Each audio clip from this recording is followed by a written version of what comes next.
Banshee is a race of undead monsters closely related to succubi, as they are undead that serve the goddess of death, Hel, and often appear near those who are about to die.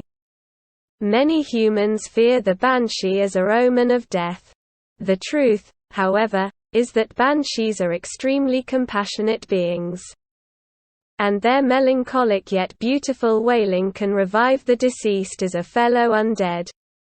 Highly emotional creatures, Banshees can very easily start crying, whether from sadness or happiness. And their moving tears incite great lust into their husbands. Monsters of dark, melancholic beauty who drape their deathly pale, white skin in black garments. They are feared as omens of death and are said to appear before people on the verge of death, weeping and wailing, but it's just that they have the ability to foresee the death and suffering of humans. What's more, it is in their nature to be drawn to those who give off an air of death, and if the person happens to be a human man, she'll be attracted to him as a woman and develop powerful feelings of affection. These Banshees are a race who serve Hel, goddess of life and death, and the power of the goddess is imbued in their voice when they wail for those approaching death. Those who die while listening to a Banshee's wailing have the agony of death mitigated by the goddess' blessing and will end up rising as undead after death. In the age of the former Mamono lords, even though the Banshees of yore had the power to foresee death and were terribly drawn to the dying, that's all there was to them. It is said that there was nothing they could do but mourn and grieve when their loved ones died right before their very eyes. It was only after the goddess, Hel, took pity upon them and welcomed them as her underlings that they acquired their present abilities. In the modern faith of the goddess of life and death, Banshees are servants of the goddess who guide the living into undeath. This is one of the curses and blessings, unbreakable by death, that the goddess has given to humanity. When the dead are reanimated by their power, just as in the case of necromancy, human women will easily resurrect as undead monsters.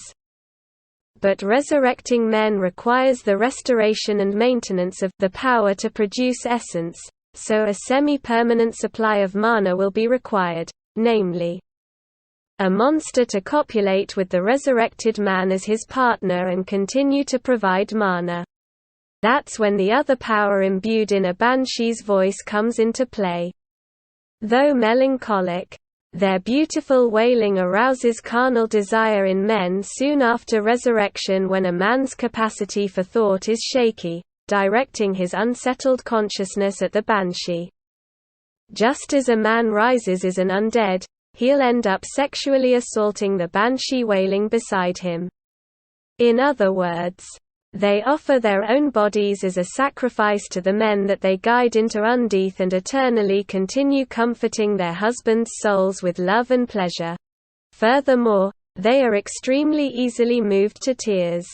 Besides the death of a human, they also weep over little things, and all those tears arouse carnal desire in their husband, making him lust after them. If their husband is sad, they shed tears as if it were their own sadness, consoling their husband by venting his gloomy feelings in the form of lust.